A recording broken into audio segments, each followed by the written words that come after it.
আসসালামু আলাইকুম। বিসমিল্লাহির রহমানির রহিম। আমি বাংলাদেশ পুলিশের একজন কর্মকর্তা এসআই মাসুদ রানা। আমি আপনাদের কাছে কিছু তথ্য তুলে ধরতে চাই, যেটা বাংলাদেশের মানুষ অনেক দিন ধরে জানে না, বা তারা এ প্রশ্নের উত্তর খুঁজছে অনেক বছর ধরে, কিন্তু কোনো উত্তর খুঁজে পায়নি। আজকে যাকে সেনাবাহিনী থেকে অব্যাহতি দেওয়া হলো, মেজর জেনারেল জিয়াউল হাসান, যিনি এনটিএমসির প্রধান ছিলেন এবং তিনি র্যাবের অতিরিক্ত পরিচালক ছিলেন। অতিরিক্ত পরিচালক অপারেশন। তিনি মেজর থাকতেই র্যাবে ছিলেন এবং বাংলাদেশে যত গুম খুন হয়েছে, বিএনপি সহ অন্যান্য যারা অ্যাক্টিভিস্ট, সেই গুম খুনের সাথে জড়িত এই জিয়াউল হাসান। অনেক নেতাদেরকেই র্যাবের কালো গাড়িতে করে সিভিলে ধরে আনা হতো, এনে র্যাব ওয়ানের গোপন আস্তানায় তাদেরকে আটক রাখা হতো। এরপর তাদেরকে সময় মতো অজ্ঞাত স্থানে নিয়ে তাদেরকে হত্যা করা হতো এবং অজ্ঞাত স্থানেই তাদের লাশ হয়তো নদীতে ডুবিয়ে দেওয়া হতো, নয়তো তাদেরকে দাফন করা হতো, নয়তো অ্যাসিডের মাধ্যমে তাদের লাশকে গলিয়ে দেওয়া হতো। আমি 2014 অক্টোবর থেকে 2017 ডিসেম্বর পর্যন্ত র্যাব সদর দপ্তরে কর্মরত ছিলাম। তখন র্যাবের ডিজি ছিলেন বেনজির, যিনি আজকে দেশের হাজার হাজার কোটি টাকা চুরি করে, পুলিশের হাজার হাজার কোটি টাকা চুরি করে পালিয়ে গেছেন বিদেশে। তো আমি দেখেছি অনেক মানুষকে কিভাবে অন্যায়ভাবে গ্রেফতার করে নিয়ে গুম করে রাখা হতো। আমি রিসেপশনে ডিউটি করতাম। গুম হয়ে যাওয়া মানুষের স্বজনেরা আমার কাছে আসতো, কিন্তু আমাদেরকে কঠোর নজরদারিতে রাখা হতো। সিসি ক্যামেরার আওতায় ছিলাম, তাদের সাথে আমরা ওভাবে কথা বলতে পারতাম না। তাদেরকে কোনো তথ্য দেওয়া নিষেধ ছিল আমাদের জন্য। কিন্তু তাদের স্বজনরা আসলে এসে যখন এখানে কান্না করতো, আমি নিজেকে ধরে রাখতে পারিনি। আমি অনেকের স্বজনকেই তাদের স্বজনের, গুম হয়ে যাওয়া স্বজনের পরিণতির কথা জানিয়ে দিতাম। বিশেষ করে যাদেরকে মেরে ফেলা হতো, খুন করা হতো, তাদেরকে আমি খারাপ সংবাদটা দিতাম না। কিন্তু যাদেরকে বন্দি করে রাখা হতো, যেমন বিএনপি নেতা সালাউদ্দিন আহমেদকে যখন অ্যারেস্ট করে আনা হলো, তিনি অ্যারেস্ট করার সময় ধস্তাধস্তিতে মাথায় আঘাত পেয়েছিলেন। তাকে র্যাব ওয়ানের গোপন কক্ষে আটক করে রাখা হয়েছিল দীর্ঘদিন। এরপর তাকে এক সময় ভারতে পাচার করে দিয়ে আসা হয়। তাকে অজ্ঞাত কারণে হত্যা করা হয়নি। তার ফ্যামিলি এসেছিল, তার স্ত্রী হাসিনা আহমেদ, তার ভাই গিয়াসউদ্দিন আহমেদ। ওনারা আমার কাছে বেশ কয়েকবার এসেছেন। আমি কয়েকদিন ওনাদের এই উদ্বেগ, উৎকণ্ঠা, আমার সামনে বসে কান্নাকাটি দেখে আমি থাকতে পারিনি। আমি ওনাদেরকে কৌশলে আমার ফোন নাম্বার দিয়ে আমি ওনাদের সাথে দেখা করে ওনাদেরকে জানিয়ে দিই যে সালাউদ্দিন সাহেবকে হত্যা করা হয়নি, উনি জীবিত আছেন এবং ওনাকে হত্যা করার সিদ্ধান্ত নেওয়া হয়নি। এই সিদ্ধান্তগুলো যিনি নিতেন তিনি হচ্ছেন বর্তমানে মেজর জেনারেল জিয়াউল হাসান, যাকে আজকে অব্যাহতি দেওয়া হয়েছে। শুধু অব্যাহতি যদি দেয়া হয়, তাকে যদি বিচারের মুখোমুখি করা না হয়, তাহলে এই আন্দোলনের, এই স্বাধীনতার কোনো মূল্য থাকবে না। আমি আজকে আর কাউকে ভয় পাই না। আমি আজকে বিশ্বাস করি যে আজকে আমাকে এই সত্য বলার জন্য কেউ গুম করে দিতে পারবে না, এই সত্য বলার জন্য কেউ আমাকে অ্যারেস্ট করবে না। সেই কারণে আমি বুকে সাহস নিয়ে আজকে কথাগুলো বলছি। আপনারা যারা বিএনপি নেতা ইলিয়াস আলীর অপেক্ষায় আছেন, তাদের জন্য দুঃখজনক সংবাদ। তাকে অনেক আগেই হত্যা করা হয়েছে। তাকে পতেঙ্গা সমুদ্র সৈকত দিয়ে কড়া পাহারায় সাগরের মাঝখানে নিয়ে স্পিড বোটের মাধ্যমে মুখে পলিথিন পেঁচিয়ে হত্যা করে, তার পেট ছুরি দিয়ে ছিদ্র করে, তাকে পাথর দিয়ে বেঁধে সাগরে ডুবিয়ে দেওয়া হয়েছে। শুধু ইলিয়াস আলী নয়, অনেক নেতার সন্ধান যারা আজও পাননি। কিছু মানুষ তো ঘর থেকে উদ্ধার হয়েছে, কিন্তু যাদেরকে আপনারা পাননি তাদের সবার এই করুণ পরিণতি হয়েছে। আমি যদিও তারা এই কাজগুলো অতি গোপনে করত এবং র্যাবের অন্যান্য শাখার কর্মরত কর্মকর্তা কর্মচারীরা এটা জানতো না, কিন্তু আমি অত্যন্ত বিচক্ষণভাবে আমি এই খবরগুলো নিতাম, কারণ আমি জানতাম এগুলো একদিন আমি প্রকাশ করতে পারবো। এবং এই দিনটার অপেক্ষায় ছিলাম আজকে এত বছর, মানুষের কাছে সত্য প্রকাশের।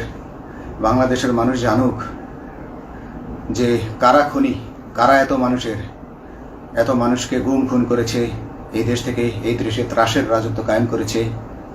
তারা মাদকের ক্রস ফায়ারের নামে যে হত্যা ট্র্যাডিশন চালু করেছিল, এই ট্র্যাডিশনের উদ্দেশ্য ছিল বিরোধী দলের লোকজনকে হত্যা করা।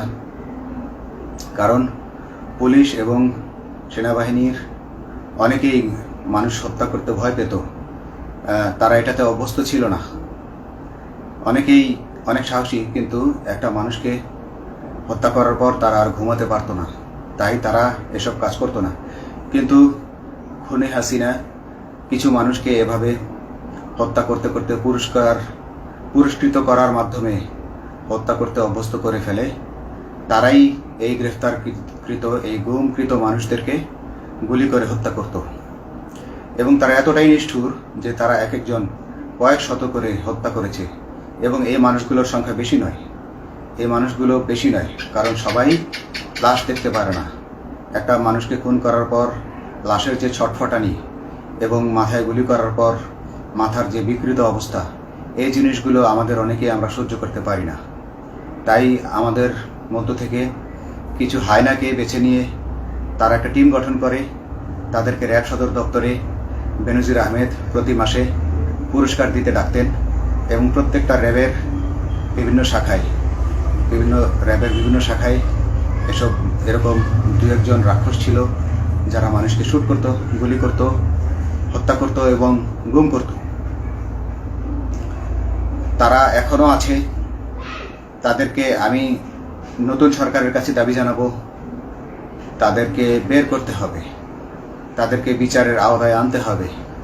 না হলে এত শহীদের বিনিময়ে যে ফ্যাসিবাদ থেকে, যে স্বৈর শাসন, যে খুনি হাসিনার হাত থেকে আমরা মুক্তি পেয়েছি, সে মুক্তির প্রকৃত মূল্য আমরা পাবো না, প্রকৃত স্বাদ আমরা পাবো না। এই খুনিদেরকে বের করতে হবে, এই খুনিদেরকে বের করে আইনের আওতায় আনতে হবে। বাংলাদেশ পুলিশ কখনোই গুলি করতে অভ্যস্ত ছিল না। আপনারা জানেন একসময় পুলিশ যে গুলি করতো না, এটা নিয়ে অনেক ব্যঙ্গচিত্র ছাপা হতো পত্রিকাগুলোতে, যে গুলি না করতে গুলি খেলনার বন্দুকে পরিণত হয়েছে। তো কিন্তু সেই নিরীহ পুলিশকে রক্তপিপাসু হিসেবে শেখ হাসিনা তৈরি করেছে। তবে সবাই নয়, কিছু কিছু মানুষ। আপনারা দেখেছেন এবং এই আন্দোলনের ভিডিও ফুটেজ দেখলেও দেখবেন যে কয়েক শত পুলিশের মধ্যে কেবলমাত্র কয়েকজনই জনতার দিকে গুলি ছুড়ছে।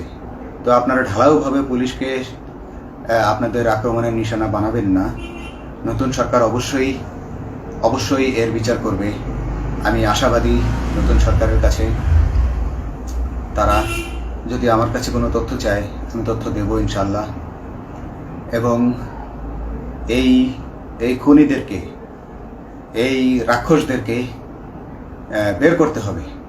প্রতিটি গুমের, প্রতিটি হত্যার সুষ্ঠু তদন্ত করলে এগুলো বের হয়ে আসবে বলে আমি আশা করি। এবং আমি চাই এরা ধরা পড়ুক, এদের বিচার হোক, না হলে এরা যুগে যুগে এই রাক্ষস যুগে যুগে রয়ে যাবে, আমাদের মাঝেই তারা লুকিয়ে থাকবে এবং যুগে যুগেই তারা মানুষের রক্ত পান করেই যাবে। পুলিশ বাহিনী মানুষকে সেবা করবে, এটাই হওয়া উচিত পুলিশের ধর্ম। পুলিশের ধর্ম হবে পুলিশের জন্য, পুলিশ মানুষের জন্য। উন্নত রাষ্ট্রের পুলিশ মানুষ যেভাবে পুলিশকে ডাকলেই পুলিশ 5 মিনিটের মধ্যে ছুটে যায়, তাকে সাহায্য করে। আমরা বিভিন্ন ভিডিওতে দেখি যে পুলিশ হাঁসের বাচ্চাকে রাস্তা পার করে দিচ্ছে, একজন অন্ধ মানুষকে রাস্তা পার করে দিচ্ছে। বাংলাদেশের পুলিশ এমনটাই করতে চায়, আমরা এমনটাই করতে চাই, কিন্তু সেই পরিস্থিতিতে আমাদেরকে রাখা হয়নি। আমাদেরকে রাখা হয়েছে দৌড়ের উপর, আমাদেরকে রাখা হয়েছে বিভিন্ন অন্যায় কাজের উপর, বিভিন্ন অন্যায় আদেশের উপর। কেউ যারা মেনেছে তারা ভালো ভালো জায়গায় পোস্টিং নিয়ে থেকেছে, যারা মানেনি তাদেরকে খারাপ জায়গায় পোস্টিং দেওয়া হয়েছে, কারো চাকরি হারিয়েছে, কাউকে সাসপেন্ড করে রাখা হয়েছে। আমি নিজেও একজন এমন বৈষম্যের শিকার, অন্যায় মিথ্যা মামলার শিকার হয়ে আমি নিজেও বর্তমানে সাসপেনশন অবস্থায় আছি এবং এই সাসপেনশন অবস্থায় থেকে আমি আল্লাহর কাছে শুকরিয়া জানাই, কারণ এই সাসপেনশন থাকার কারণে আমি ছাত্র জনতার আন্দোলনের সাথে সংযুক্ত হতে পেরেছি। আমি সবসময় আল্লাহর কাছে দোয়া করেছি যে আল্লাহ, তুমি আমাকে মুজাহিদ হিসেবে কবুল করো, আমাকে জিহাদ করার তৌফিক দান করো এবং আমাকে শহীদী মৃত্যু দান করো। এবং আল্লাহ আমার দোয়া কবুল করেছেন। আমি ছাত্র জনতার সাথে এই জিহাদে অংশগ্রহণ করেছি, ছাত্র জনতা সফল হয়েছে। আমি গর্বিত আমি এই আন্দোলনে একজন পুলিশ অফিসার হয়েও আমি অংশগ্রহণ করতে পেরেছি। তো যাই হোক, আমি চাইব যে বাংলাদেশ পুলিশের, র্যাবের যে সকল কর্মকর্তা অগণিত মানুষের গুম খুনের সাথে জড়িত ছিল তাদেরকে ধরা হোক, তাদেরকে আইনের আওতায় আনা হোক। আমাদের মতো অনেক অফিসার আছি যারা এসব কুকর্মের সাক্ষী, আমরা সাক্ষ্য দেব। আমরা এখন আর ভয় পাই না। আমরা আসলে যে ভয় পেয়েছি তা নয়, আমাদের বাহিনীতে টিকে থাকাটা জরুরি ছিল। জনগণের স্বার্থেই আমাদের বাহিনীতে থাকা জরুরি ছিল, কারণ আমরা যদি বাহিনী থেকে আউট হয়ে যেতাম তাহলে এসব তথ্য আমরা জানতে পারতাম না এবং জনতার কাছে পৌঁছাতে পারতাম না।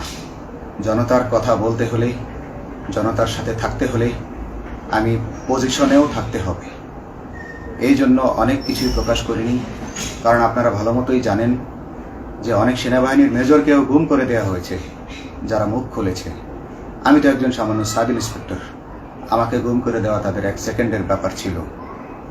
তো আমি এখন বিশ্বাস করি যে এখন সেই দিন, সেই কালো মেঘ সরে গেছে আকাশ থেকে, আকাশ মুক্ত হয়েছে, এই দেশ জালিমের শাসন থেকে মুক্ত হয়েছে।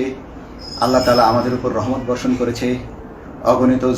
অগণিত মুসলিমের দোয়া আল্লাহ তাআলা কবুল করেছেন, অগণিত 18 কোটি মানুষের দোয়া আল্লাহ কবুল করেছেন। নইলে এইভাবে হঠাৎ করে 15 দিনের মধ্যে 15 বছর ধরে গড়ে ওঠা রাক্ষসের পতন ঘটা আল্লাহর রহমত ছাড়া এটা কখনোই সম্ভব হতো না। আমি আল্লাহর উপর ভরসা রেখে বলছি, আপনারা নতুন প্রশাসনকে ঢেলে সাজান, পুলিশ বাহিনীকে ঢেলে সাজান। এই সিস্টেমের মধ্যেই, পুলিশের এই সিস্টেমের মধ্যেই গণ্ডগোল আছে, নিয়োগের মধ্যে গণ্ডগোল আছে।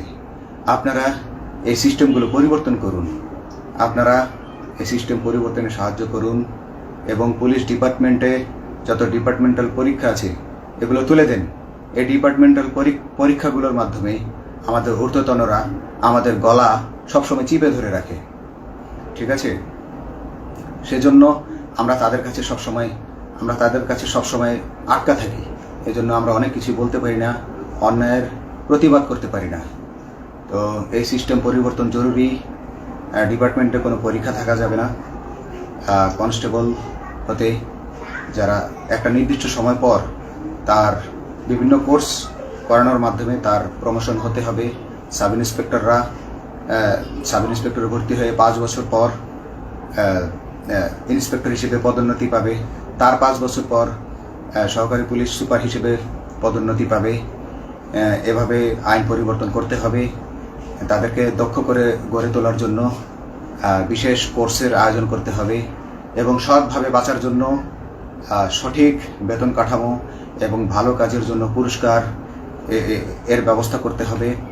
বিভিন্ন যে চোরাই মাল মাদক উদ্ধারের জন্য সেক্ষেত্রেও বিশেষ পুরস্কারের ব্যবস্থা থাকতে হবে এবং বাসস্থান এবং যানবাহন, পুলিশের যেই ব্যয়টা হয় সেটা হচ্ছে বাসস্থান এবং যানবাহন। পুলিশ আমরা নিজের বেতনের টাকা দিয়ে মোটরসাইকেল কিনে চাকরি করতে হয়, এই বিষয়টা যেন না করতে হয় এবং সরকারি বাসস্থান যদি আমাদেরকে দেওয়া হয় তবে আমরা বেতনের টাকা দিয়ে আমরা মানুষকে সেবা দিতে পারবো, সৎভাবে চলতে পারবো এবং দেশের মানুষকে সন্তুষ্ট করতে পারবো ইনশাল্লাহ। তো আমি আপনাদেরকে প্রথমে যেই তথ্যগুলো দিয়েছি গুম খুনের বিষয়ে, আপনারা এই তথ্যগুলো অনুসন্ধান করুন, অনুসন্ধানে টিম গঠন করুন। প্রত্যেকটা গুম খুনের বিচার হতে হবে এই দেশে। যারা আটক ছিলেন অনেকেই হয়তো এখন আয়নাঘর থেকে মুক্তি পেয়েছেন, কিন্তু যারা দুর্ভাগ্যের শিকার হয়ে মৃত্যুবরণ করেছেন তাদের আত্মীয় স্বজনরা, তাদের প্রতি আমার সমবেদনা রইল।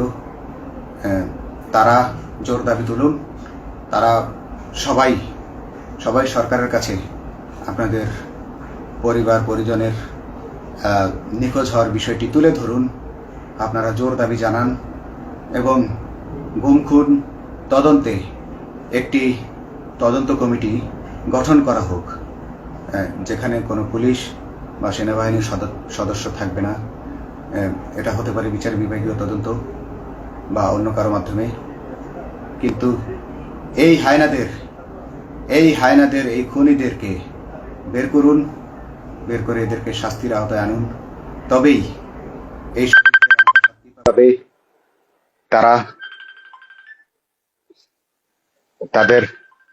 তাদের বলিদান সফল হবে। আসসালামু আলাইকুম।